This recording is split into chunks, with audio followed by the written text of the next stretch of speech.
Alright guys, welcome back to F1 News. Things are getting heated in the Formula 1 driver market with Nico Rosberg revealing that Carlos Sainz has received an offer from Red Bull, but it's not enough money for him to have locked in the contract quite as of yet. But also Toto Wolff still trying his best to lure Max Verstappen away from Red Bull and clearly is getting under Christian Horner's skin to some degree. Horner responding and saying, look Toto, focus on your car rather than trying to steal away my driver. Very much intrigued to your thoughts in the comments below. Hit the like button if you enjoy. Subscribe if you're new as always. I would greatly appreciate it. First of all, Lance Stroll had a shocker. Not gonna lie, I thought 3 out of 10 was very generous for his performance this weekend, but Daniel Ricciardo got a penalty worse than Lance Stroll's. We'll get to that in a second. Stroll, by the way, just to have a look at some of the numbers this season, his finishing position on average is 11th effectively. The same as Hulk, the same as Yuki in far inferior cars, looking at what Fernando Alonso is doing this season. And honestly, Alonso with a better strategy would have finished further ahead than he did and further ahead of the Mercedes, which is the point we'll get to with Toto in a second. And it is frustrating looking at guys like Teo Pourchaire, of course, Formula 2 champ from last year, had a drive in IndyCar yesterday and did a really good race actually. I think he started near the back and he made up 11 positions to finish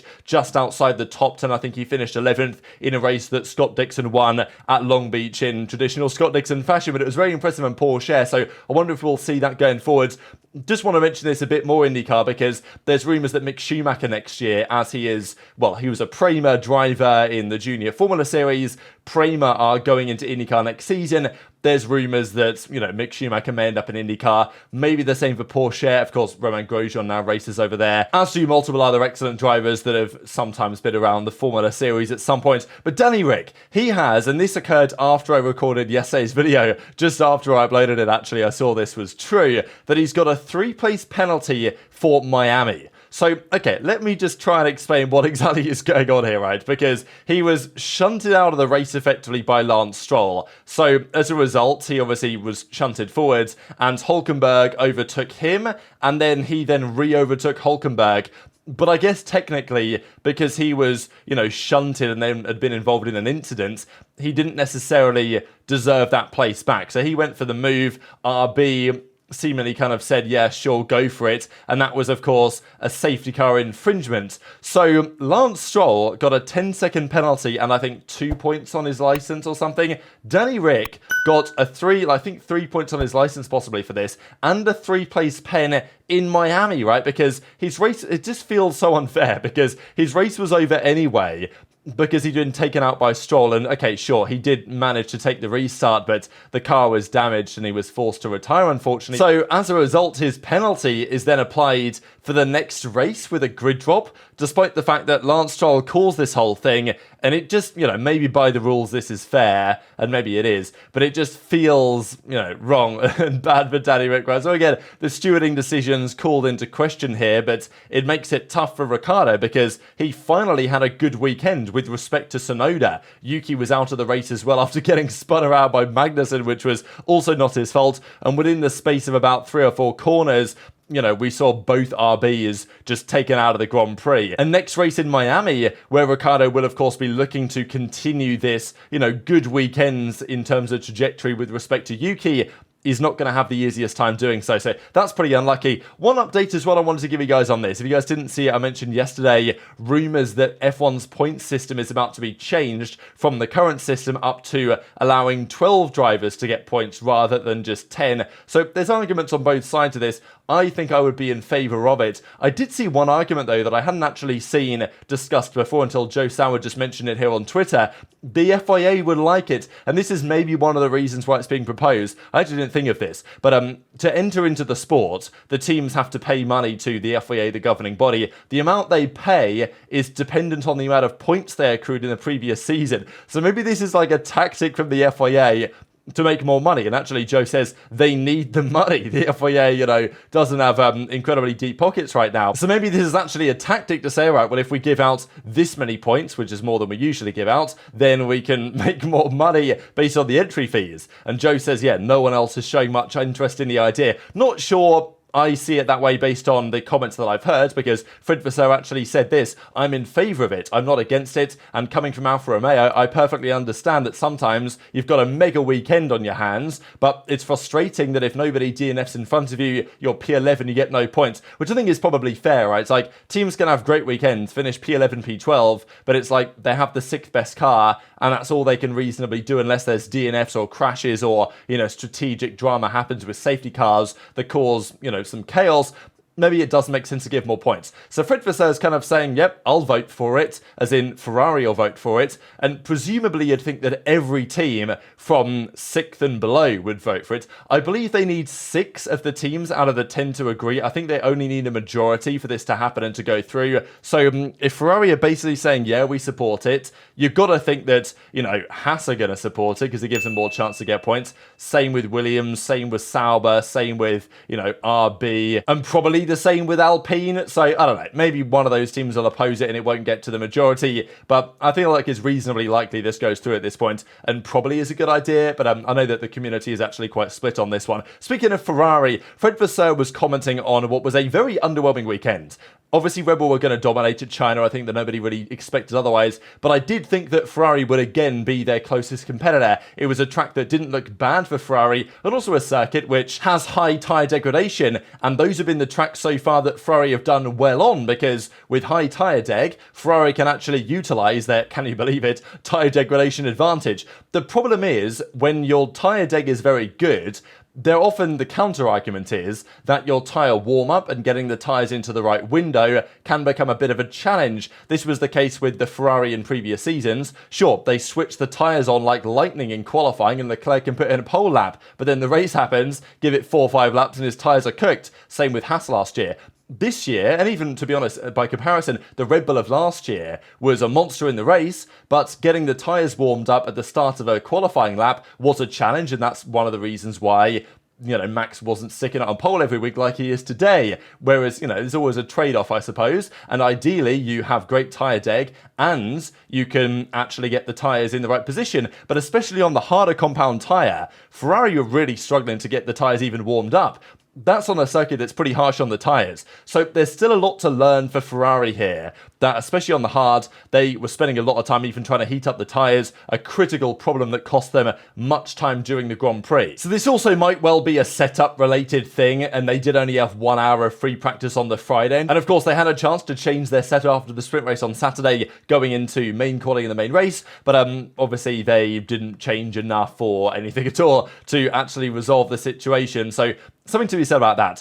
Do I think that Ferrari are still likely to be the strongest team, apart from Red Bull, on the majority of weekends? Yes. But I think McLaren were quite a pleasant surprise, at least in Norris's hands, to be competitive this weekend. And it's not like Ferrari were miles away, but, they're still going to need to make progress. And I feel like the SF25, next year's car, if they can just fix and develop a couple of things, they should potentially have a championship challenger on their hands. This year, it's obviously going to be a stretch, and, after this weekend for Max, there's no doubt that Max is winning this championship. There was probably no doubt after Bahrain that Max was winning this championship, but after the DNF and Ferrari talking about, well, we've got 3/10 worth of performance and upgrades coming, and they were only 3/10 behind, you think, well, maybe there's something to be said about this. But when Max is actually 8, 9 tenths a second a lap clear, then it doesn't really matter what Ferrari do. It ain't making much difference, right? But speaking of the drivers, Red Bull and Carlos Sainz. Carlos Sainz is in contact with Red Bull. Helmut Marko confirms this. Helmut Marko also said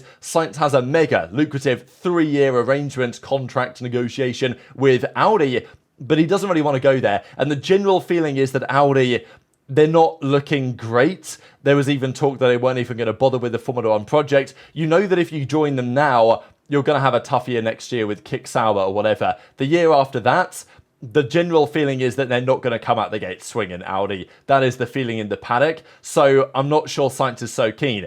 Therefore, Red Bull know that they have the best car, they have the most attractive seat. If they want to give an offer, they can lowball anybody. Now, it's not like they need the money, but this is just how the contract negotiations work. If Red Bull have the power, which they do, then they can effectively lowball Sainz or anybody else as much as they possibly want. And this is what Nico Rosberg said this weekend.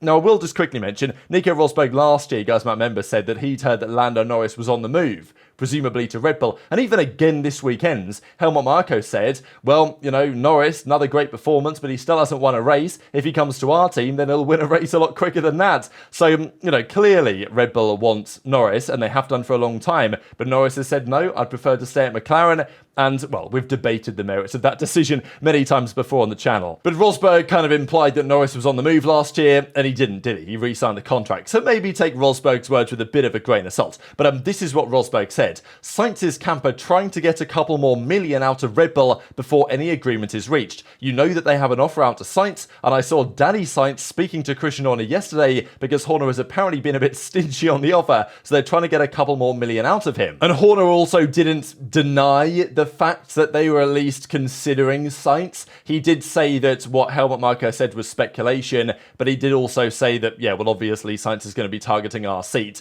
and Audi's going to be aggressive in the driver market. It's no real surprise. There's conversations. And I also wonder, because Sainz didn't have a great weekend, to be perfectly honest, but he still is, the class of the field in terms of drivers that are available to be signed for next season. And there's always a question on, how problematic Sainz may be as a teammate and how well he would even do against Max. But I think that there's got to be a feeling with Horner and with Red Bull, especially from the Horner side, to not allow Max Verstappen to have full power and control of the team. I feel like it would be better for Horner, not necessarily better for the team, but better for Horner and that, power struggle. And look, it's never been a happy family at Red Bull, and it's certainly not a happy family as it stands right now. But I feel like Horner would probably like another driver with a bit more competition to Max, just so he can, they don't need Max. They would obviously lose a lot by losing Max, but I think Red Bull and Horner would be in a stronger position if they didn't absolutely need Max in the team to win, whereas right now they kind of do. So I think that might be playing a role in why Red Bull have seemingly given Sainz an offer,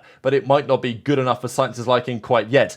But surely if you're Sainz, and you've got the Red Bull offer for next season, you've got to take it, right? Are we serious right now? I think Sainz also has the belief in himself that he can perform well alongside Max to do so. I think he'd have a very hard time, to be perfectly honest. But, I think you've got to take it now if it's there. Sure, if you can negotiate, try and get a couple million extra out of the contract, then fine. But everyone's telling us that Sainz has a contract offer from Red Bull. So, surely he's going to take it, you would think. Because the strength of the car is quite important, if you hadn't noticed, here in the world of Formula 1. And this is why Toto Wolff is trying to tell Max Verstappen it's not all about the car. So Toto, honestly, this guy, he wants Max in the team more than anything. And the rumour is that they're willing to offer Max effectively whatever it takes. And remarkably enough, they're willing to offer Max things that they would not offer Lewis Hamilton at all. we're talking about ambassadorial roles after retirement that Hamilton was not offered by the Daimler and the Mercedes boards. But apparently Verstappen, yeah, sure, ambassador, do what you like type thing.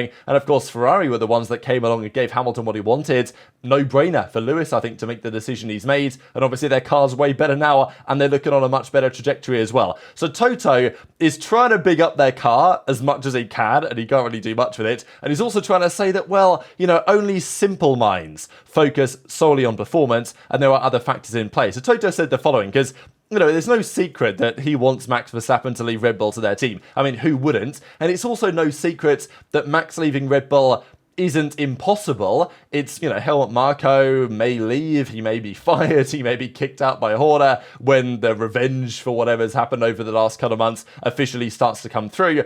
And at that point, Max has said, well, if Marko goes, I'm going to go as well. And maybe that's an empty threat, but I feel like Max is generally a man of his word. And if Mercedes' car was, half a second a lap faster, 3/4 of a second a lap faster, and they were in second in the constructors, I feel like there's a very good chance this already happens. But if you're Max, it's like, why am I joining Mercedes? And this is what Horner says as well. But Toto says, look, Max, look at the bigger picture. We don't have any drama over here, apparently, like you guys do. So there's other factors in play. And that's what Toto says. For Max, there are so many factors that play a role for a driver joining. Clearly, when you look at it from a regional point of view, you can see the quickest car in the hands of the quickest driver. But I don't think this is the only reason you stay where you are. I think for, let's say, simple minds, that might be the only reason you stay in a car, and that's it. But maybe there are more depths to some people that consider other factors. And I think Max has more depth in that respect. So, gassing up Max and saying, oh, really intelligent guy, he considers more than just car performance.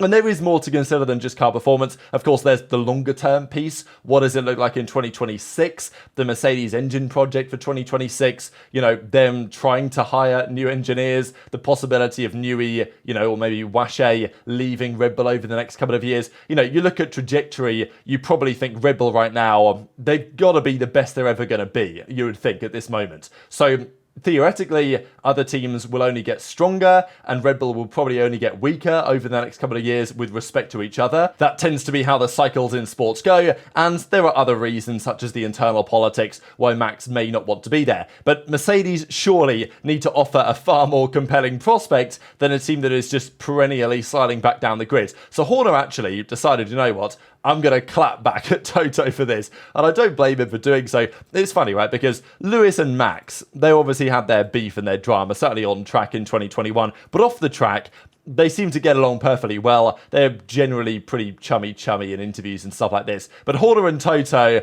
that's where the true spice really lies. And this is why when Horner was about to get fired, I was like, okay, if he deserves to get fired, then sure, he deserves to get fired. But I'm like, we kind of need Horner around because the guy's too entertaining. So Horner fires back and says, I don't think Toto's problems are his drivers. Now, to be fair, Toto does need a driver for next year, so I can understand why he is talking about it because he does need to choose. And if he can get Max, he'll get Max. If he can't get Max, then he'll get maybe Sainz, probably Antonelli, as the way things are currently looking. I think he's got probably other elements, though, that he needs to be focusing on rather than focusing on drivers that are unavailable. So, talks about Max as if he's unavailable. No driver is truly unavailable. We know that contracts in this sport, it's always possible to do something about them, but technically he is signed to Red Bull for another 3 years at least. Sometimes it's just designed to create noise. So it seems to me that Toto's got a bit under Horner's skin by making this statement. And if Toto has successfully, ruffled Horner's feathers to some degree, then he's going to keep doing it, even if there is no chance of him joining Mercedes. And Horner goes on to say, Mercedes are the third team behind their customers, so I'd think his time would be better spent perhaps focusing on the team